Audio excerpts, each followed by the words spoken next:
Bueno, muchas gracias de nuevo. El objetivo de la charla es hablar sobre ventilación no invasiva, VNI, en su uso como higiene bronquial y como soporte respiratorio, ¿sí?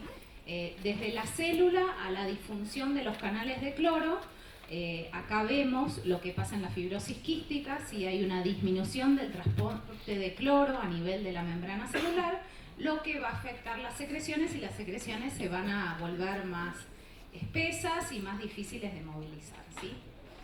Y lo que vemos en la vida real es la acumulación de secreciones, como se ve en este pulmón de un paciente que fue trasplantado, un paciente adulto, con deterioro, con bronquiectasias y aumento de las secreciones purulentas, el pulmón se vuelve compacto y está infectado. El compromiso respiratorio va a estar caracterizado por una obstrucción progresiva al flujo aéreo, con un aumento de secreciones e inflamación en las paredes bronquiales y con destrucción del parénquima debido a las bronquiectasias, que son los daños estructurales que son característicos de la fibrosis quística. Entonces, lo que tenemos es el trabajo respiratorio aumentado. Acá vemos en el primer diagrama, arriba a la derecha, el aumento de la presión de oxígeno de acuerdo a la función pulmonar, lo que demuestra que si tenemos una función pulmonar baja, la concentración de oxígeno va a ser menor. El paciente empieza a desarrollar un patrón respiratorio rápido y superficial, el shallow breathing, lo que hace que es compensar esa falla, ese incremento del trabajo respiratorio. Y como resultado va a provocar una hipoventilación alveolar con anormal intercambio de gases. La hipoventilación alveolar va a estar caracterizada por un aumento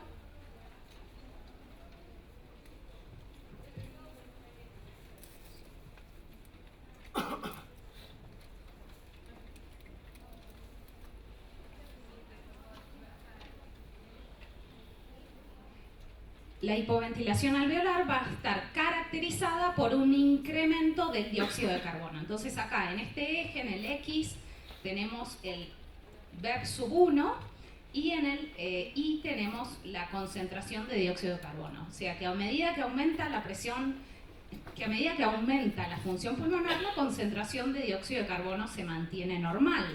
Pero a medida que disminuye, hay un incremento de la concentración de dióxido de carbono. Esa es la falla típica de un paciente con fibrosis quística. Cuando tenemos un incremento del trabajo respiratorio, el drive central va a descargar más impulsos para que la bomba respiratoria empiece a manejar y trate de actuar en este desbalance entre la capacidad de los músculos respiratorios y la carga respiratoria. Si ese balance no se consigue, vamos a tener lo que decía anteriormente, una hipoventilación alveolar que va a estar caracterizada por una disminución de la presión de oxígeno y por un aumento de la presión de dióxido de carbono. ¿Cuándo iniciar la ventilación no invasiva? Esa es la pregunta que muchos nos estamos haciendo. Cuando tenemos un incremento de la capacidad residual funcional, con un incremento del volumen residual, se va a disminuir el volumen tidal, ¿sí? El paciente va a tener menos chance de realizar respiraciones profundas. Entonces, ahí sería la recomendación inicial para usar la ventilación no invasiva como terapia de higiene bronquial. A medida que se va incrementando este deterioro, donde el opening volume se va acercando al closing volume, es decir, que el volumen tidal va disminuyendo, se incrementa la capacidad residual funcional más y se incrementa el volumen residual, y el paciente empieza con falla respiratoria nocturna, vamos a empezar con el soporte respiratorio durante la noche, durante el descanso. En un estudio publicado en el 2002, 12 se evaluaba cuándo comenzar con BNI. Es un estudio que se realizó de acuerdo a la opinión de los fisioterapeutas. La mayoría empezaba el 20,6% cuando había una exacerbación con hipercapnia, con un aumento de la concentración de dióxido de carbono, y el otro 20,6% cuando el paciente estaba en lista de espera para el trasplante pulmonar. Hay muchos artículos, sobre todo uno de Smith, que habla de que la ventilación no invasiva es el puente hacia el trasplante pulmonar, y otros porcentajes, 19%, hablaba cuando hay una alteración severa de la función pulmonar. Acá vemos lo que es la enfermedad respiratoria avanzada. La primera imagen a la izquierda, el paciente con una función pulmonar del 25%, función pulmonar del 45%, del 55% y del 60%. Y esto tiene que tenerse en mente cuando indicamos tratamiento de fisioterapia, ¿sí? En este pulmón llega muy poco de la inhalación que le damos al paciente, por lo tanto se puede optimizar con ventilación no invasiva. Las diferentes indicaciones para utilizar ventilación no invasiva, como decía antes, es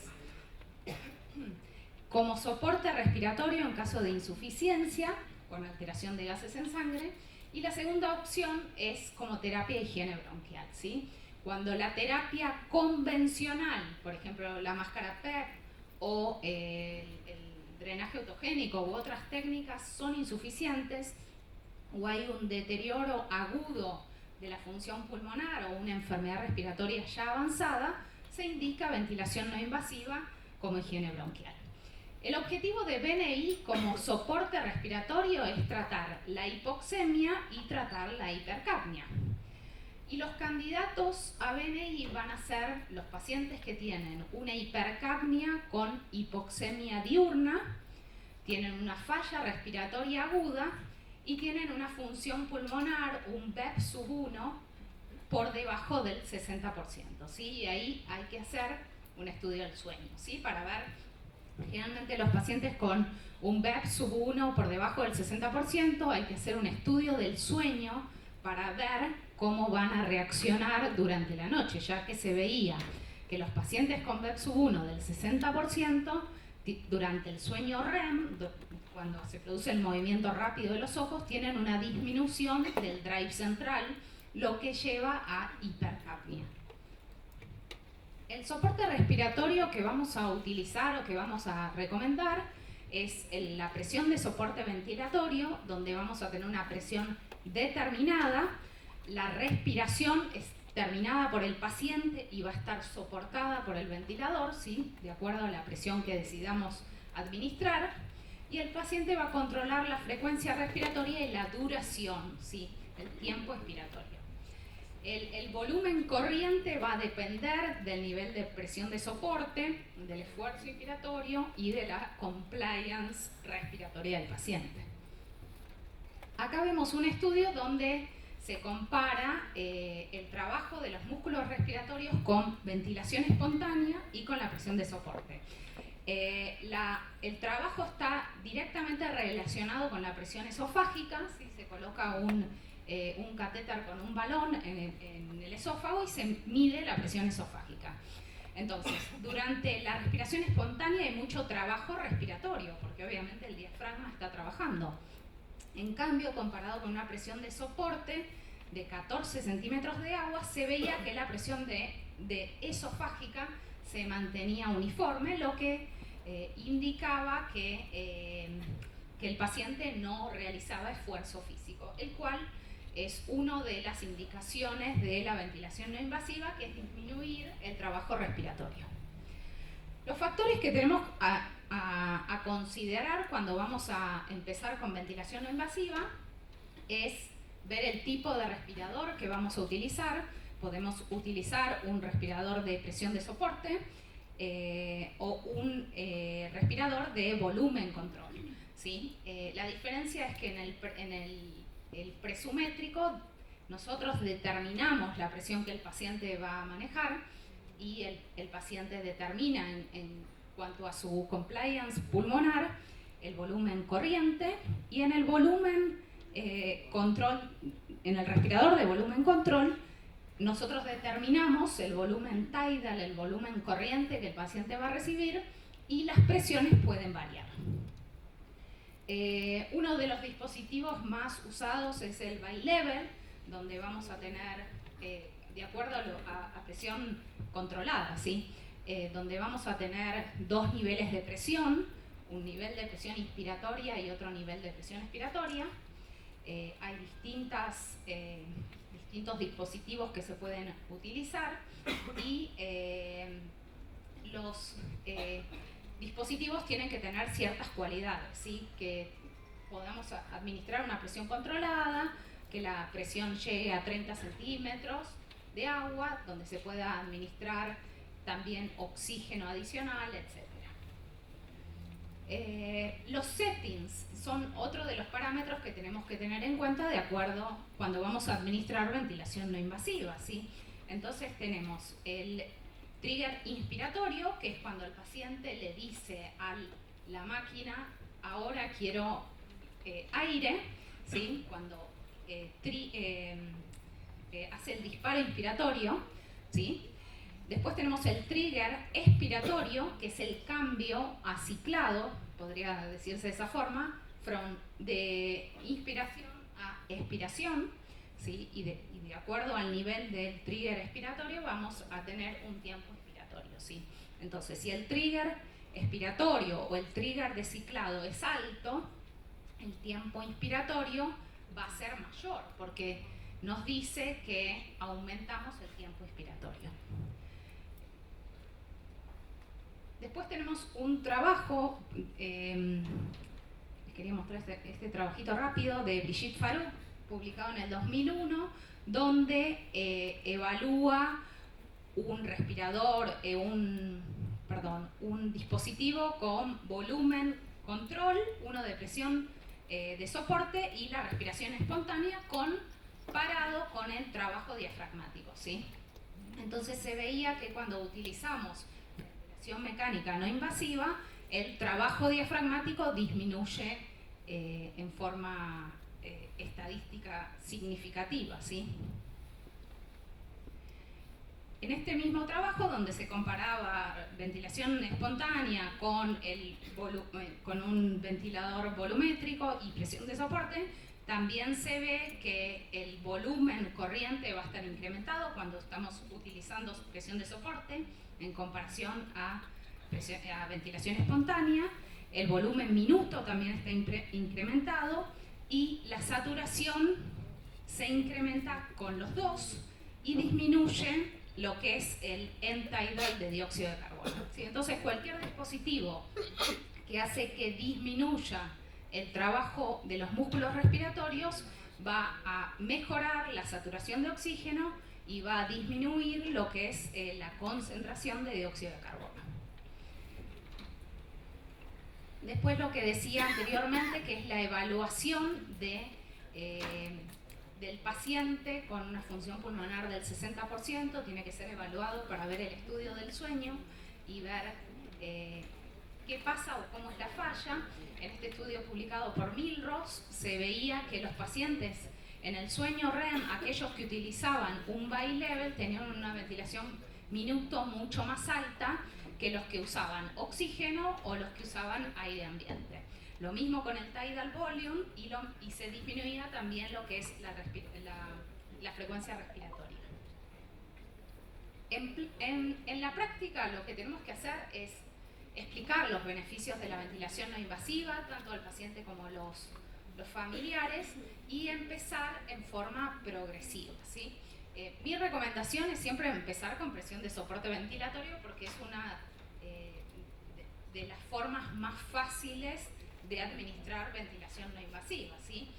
Incrementando lo que es progresivamente el nivel de presión de soporte, de 10 yendo hasta 14 y 18 para tener una presión de soporte alta, para compensar la resistencia que tienen los pacientes a nivel pulmonar, un trigger inspiratorio sensible, pero sin autotriggering, sin que el aparato dispare solo, con un gran flujo inspiratorio para compensar la demanda del paciente, con una backup de frecuencia respiratoria, si lo vamos a usar por la noche, y un PIP, una presión positiva expiratoria al final de la expiración, partiendo de 5, pero incrementando de acuerdo al nivel de saturación.